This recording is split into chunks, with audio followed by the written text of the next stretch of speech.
Assalamualaikum warahmatullahi wabarakatuh.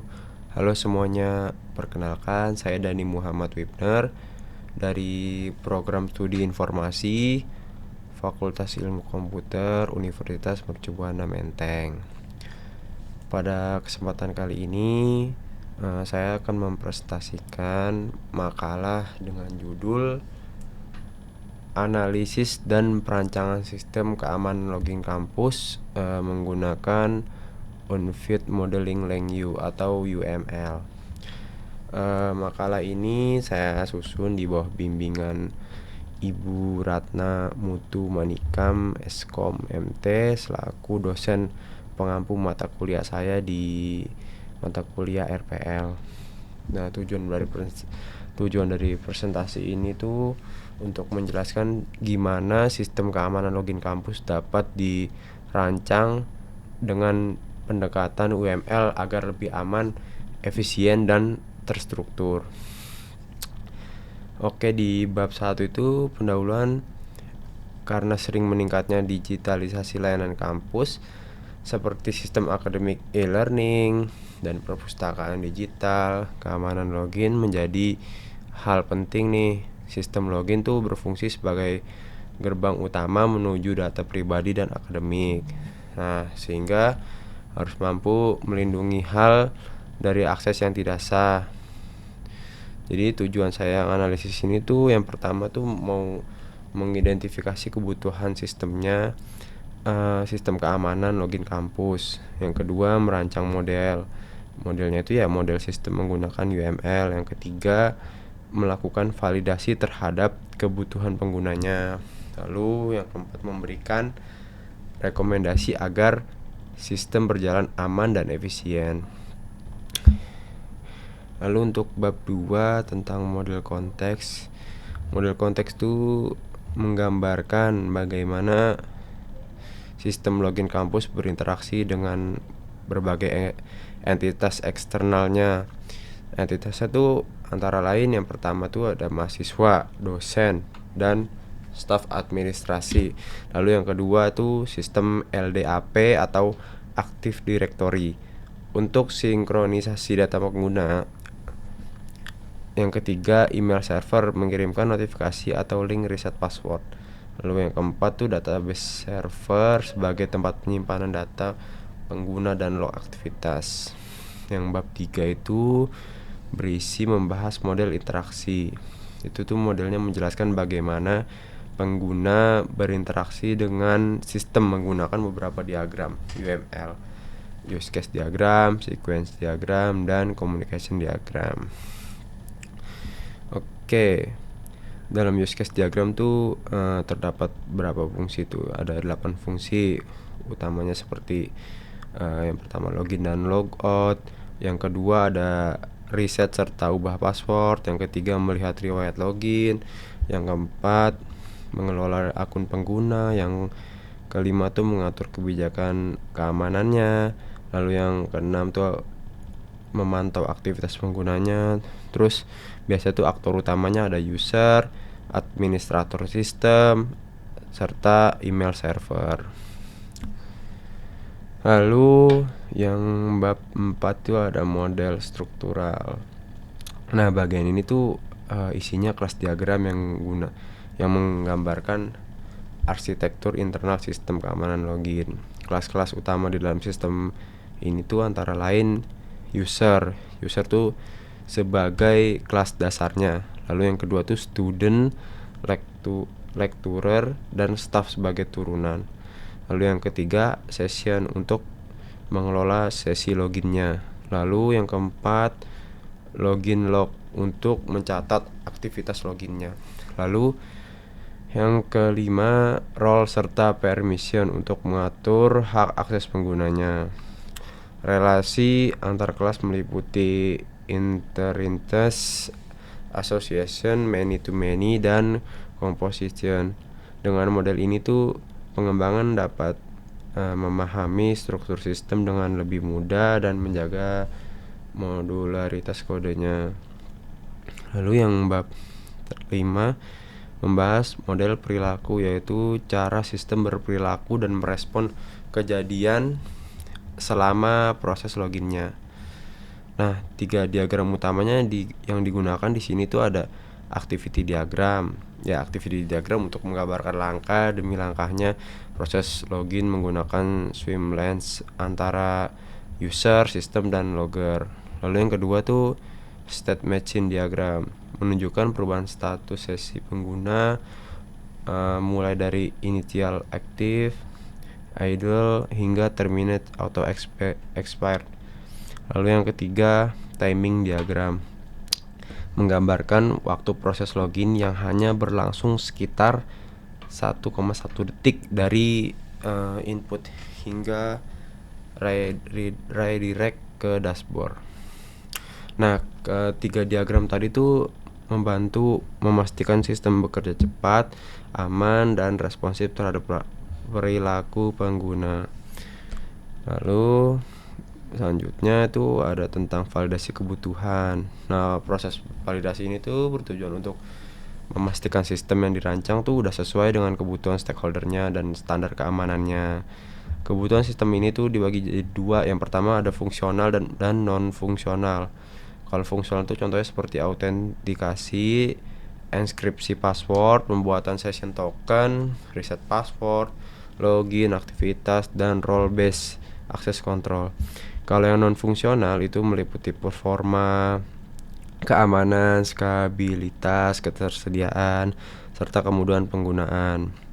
Nah, metode validasi melibatkan tuh yang pertama ada review kebutuhannya, lalu yang kedua prototyping interface, yang ketiga test case validation, dan yang terakhir ada acceptance kriteria.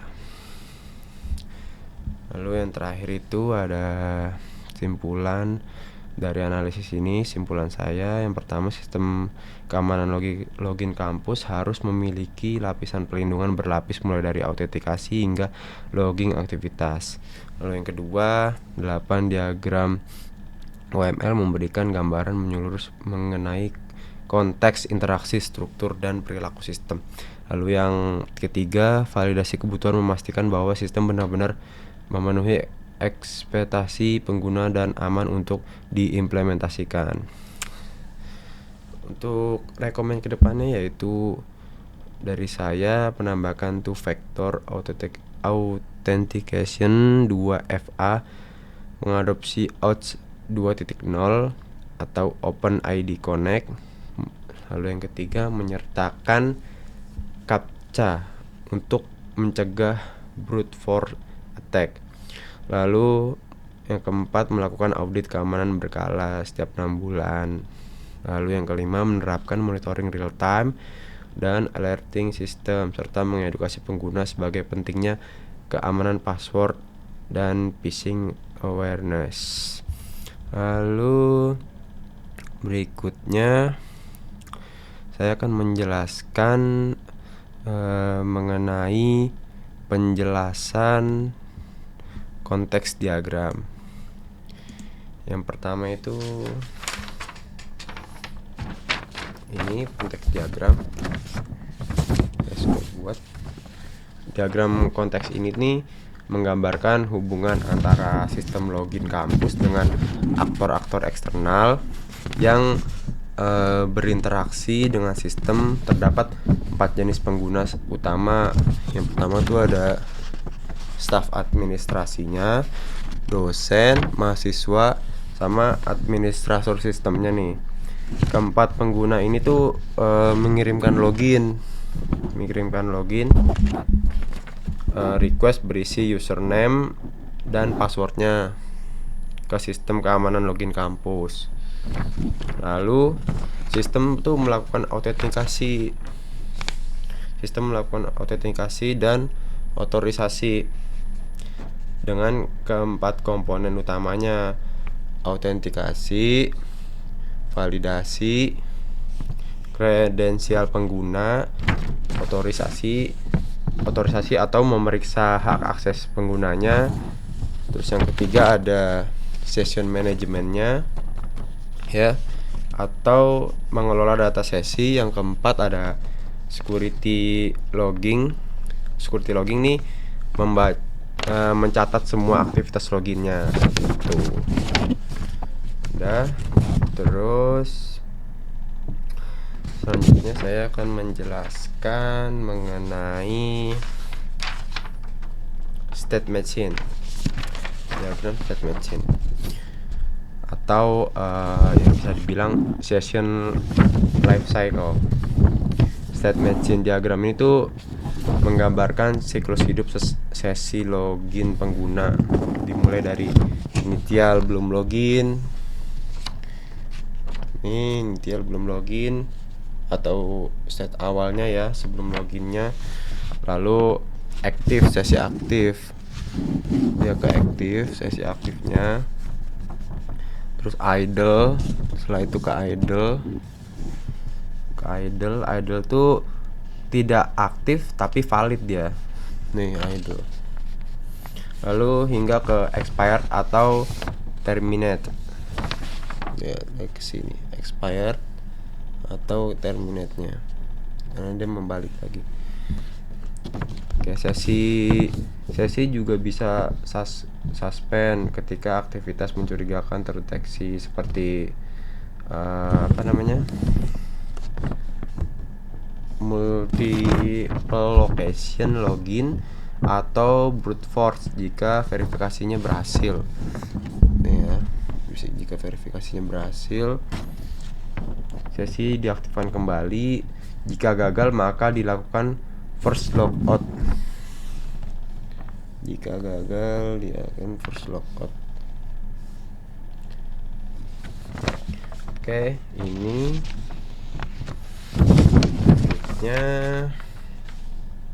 akan menjelaskan activity diagram. Iya, activity diagram. Activity diagram itu menjelaskan langkah-langkah proses login. Biasanya dibagi dalam 3 swimlane ya. Yang swimlane itu ada user, system, dan logger. Biasanya juga pengguna menginput username dan password, lalu sistem tuh memvalidasi, mencari datanya di database, dan membandingkan hash passwordnya.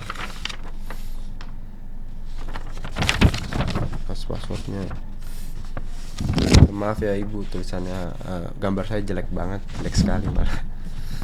Lalu misalnya jika loginnya gagal, sistem mencatat log seperti user not found atau inactive user atau login failed lah. Jika loginnya berhasil,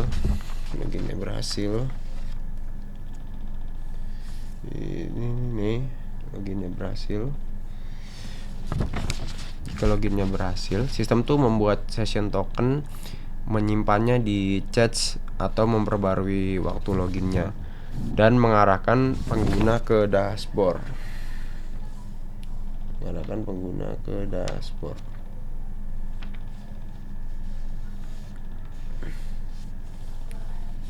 Nih, mengarahkan pengguna ke dashboard. Itu saja diagramnya. Lalu lanjutkan ke materinya. Oke, sebagai penutup tuh makalah ini tuh saya harap dapat menjadi acuan dalam pengembangan sistem keamanan login yang aman, efisien, dan sesuai standar industrinya juga. Dengan pendekatan UML ini tuh rancangan sistem dapat lebih mudah dipahami dan diimplementasi lah oleh tim pengembangnya. Oke, terima kasih juga kepada Ibu Ratna Mutu Manikam Eskom selaku dosen yang telah memberikan bimbingan UML ini dan pengarahan selama penyusunan makalah ini. Terima kasih juga teman-teman. Kalau teman-teman menonton, mohon maaf bila banyak kesalahan atau penulisan dari saya yang jelek sekali ini. Mohon maaf sekali karena begini adanya. Oke, sekian saja, kurang lebihnya mohon maaf. Wassalamualaikum warahmatullahi wabarakatuh.